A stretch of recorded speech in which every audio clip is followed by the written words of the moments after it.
नमस्कार दोस्तों, मैं श्रवण आप सभी का स्वागत करता हूं अपने YouTube चैनल परीक्षा रात्रि में।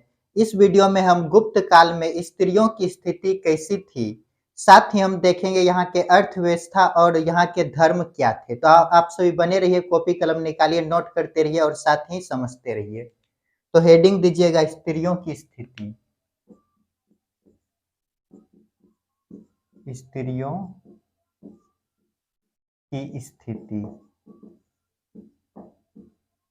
यदि स्त्रियों की स्थिति के बारे में देखें तो एक लाइन लिखिएगा, अच्छा नहीं था।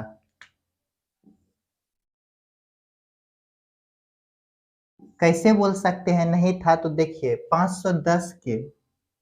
510 एडी के भानुगुप्त के एरन अभिलेख, भानुगुप्त के एरन अभिलेख,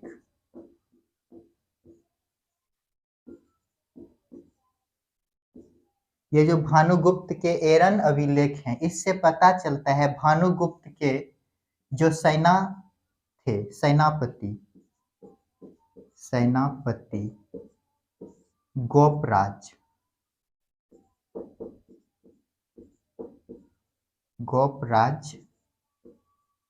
के पत्नी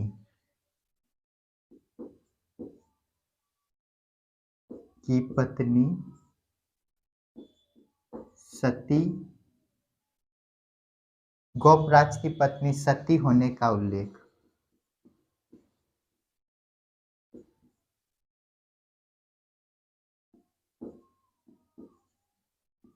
तो क्या देखें हम? स्त्रियों की स्थिति कैसा है? तो दयनीय। और यदि यहाँ पर देखें तो पर्दा प्रथा और दहेज प्रथा प्रचलित नहीं था। पर्दा प्रथा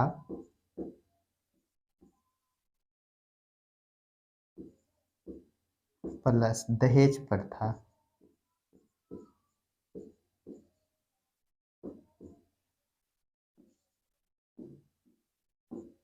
प्रचलित नहीं थे। तो देखिए क्या देखें हम, स्त्रियों की स्थिति के बारे में यदि देखें तो गुप्त काल में कैसा था? तो एक लाइन में बोल दीजिएगा, दयनीय। कैसा है? तो दयनीय है। कैसे दयनीय है?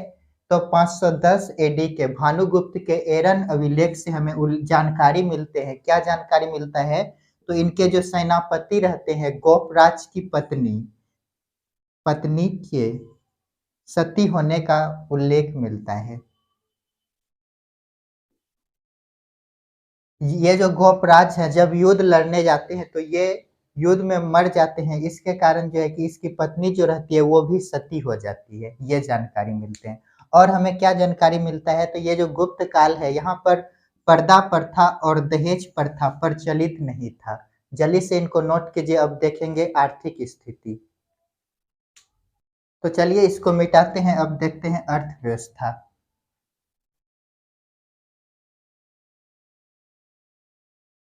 हेडिंग दीजिएगा गुप्तकालीन अर्थव्यवस्था।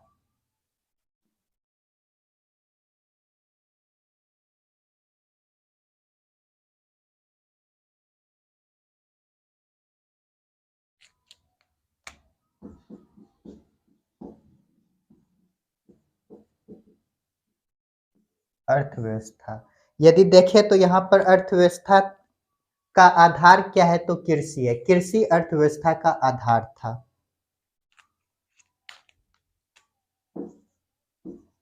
कृषि अर्थव्यवस्था का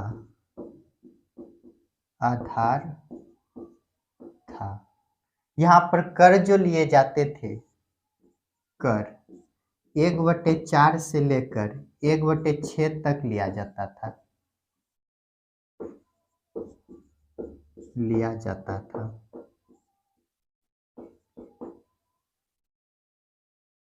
यहाँ जो है कि व्यापार के लिए श्रेणी व्यवस्था था।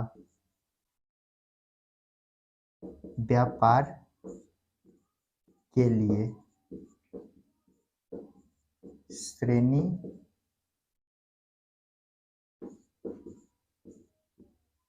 व्यवस्था था। ये जो श्रेणी व्यवस्था है इसके अध्यक्ष ज्येष्ठक कहलाते थे। अध्यक्ष ज्येष्ठक।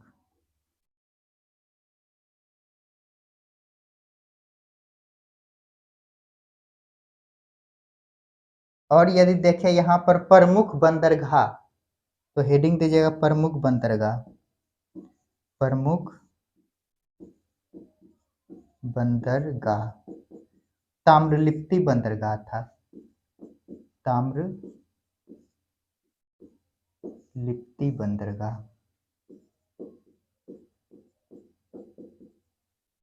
प्रमुख व्यापारिक केंद्र यदि देखें उज्जैन। प्रमुख व्यापारिक केंद्र उज्जैन। तो देखिए क्या देखे हम, कृषि। कृषि क्या था यहाँ पे, अर्थव्यवस्था में यदि देखें तो कृषि क्या था, अर्थव्यवस्था का आधार था। और यहाँ पर कर कितना से कितना था, 1/4 से 1/6 तक लिया जाता था। व्यापार के लिए यहाँ पर क्या था, तो श्रेणी व्यवस्था था। श्रेणी का अध्यक्ष क्या कहलाते थे, ज्येष्ठक।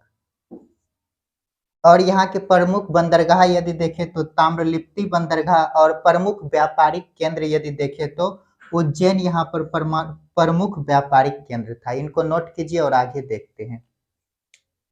तो चलिए इसको मिटाते हैं और आगे देखते हैं।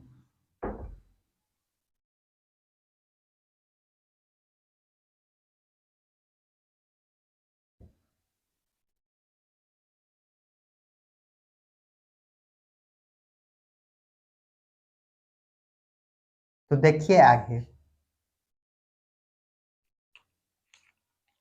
यहाँ जो है गुप्त काल जो है, यहाँ पर सोने के सिक्के जो होते थे उसे दिनार कहा जाता था। सोने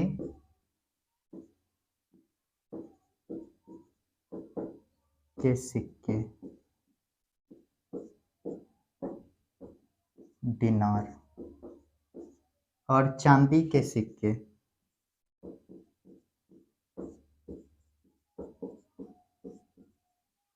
रुपया का।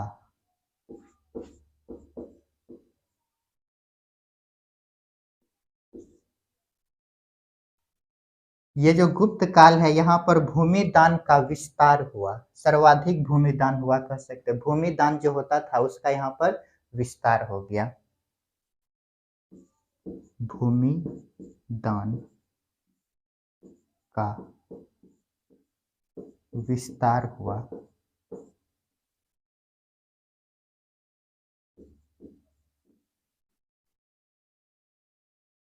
और यदि हम देखें यहाँ पर धर्म, हेडिंग दीजिएगा धर्म।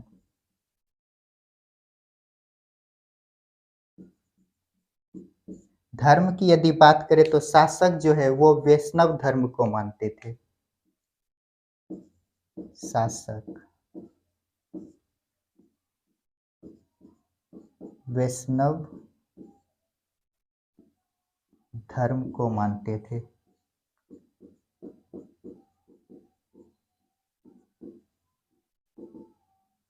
और यहाँ पर विष्णु के 10 अवतारों में वराह अवतार सबसे प्रचलित था। तो इसको भी लिख लीजिएगा, विष्णु के 10 अवतारों में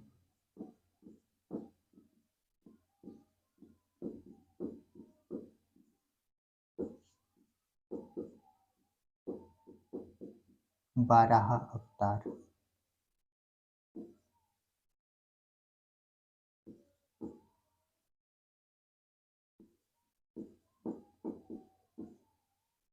प्रचलित था।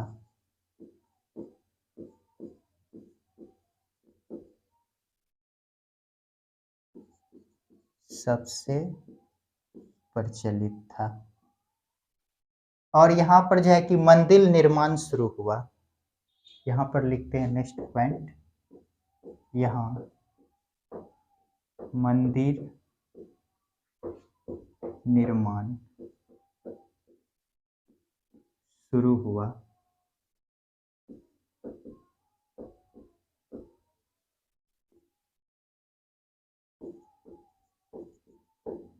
शुरू हुआ इसी के तहत जो है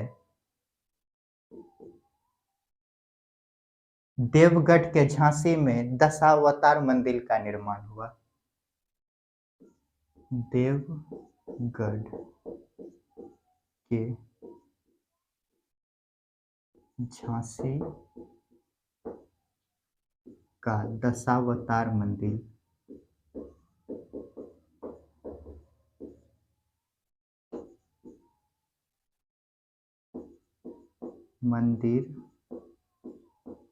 का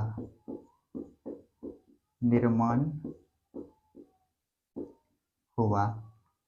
तो देखिए क्या देखे, अर्थव्यवस्था में क्या देखे हम, सोने के जिस जो सिक्के होते थे गुप्त काल में उसे क्या कहा गया है, दिनार।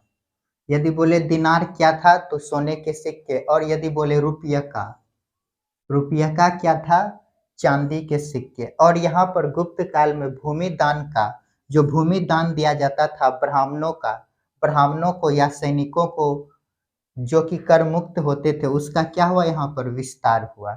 और यदि यहाँ पे धर्म देखे तो शासक का कौन सा धर्म था, तो शासक वैष्णव धर्म को मानते थे।